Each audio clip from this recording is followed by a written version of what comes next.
Selanjutnya, pasca proyek pembangunan instalasi pengolahan air limbah atau IPAL, BPPW Sumsel akan memperbaiki 17 titik jalan di Palembang yang mengalami kerusakan pada masa pemeliharaan yang berlangsung hingga Desember ini.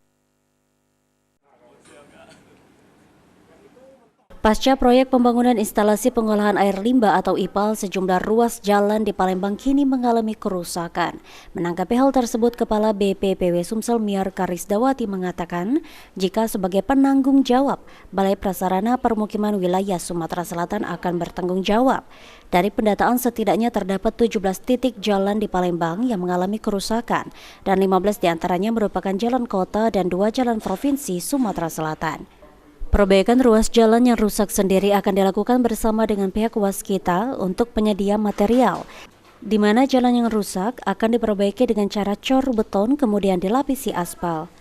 Masa pemeliharaan jalan rusak akibat proyek IPAL sendiri akan berlangsung sampai Desember 2024 dan ditargetkan perbaikan bisa dilakukan tanpa kendala. Penyelesaian atau perbaikan jalan-jalan yang rusak karena galian IPAL ini sampai... Ya ini kan kalau masa pemeliharaan itu sampai, Bu Nanda, pemeliharaan sampai Desember ya? Desember Pak, tapi kami tidak menunggu di Desember. Ini hari ini sudah support material Pak untuk jangan sampai dalam Pak itu Pak. Dan nanti baru di atasnya kami beton dan aspal. Sandi Pratama, PAL TV.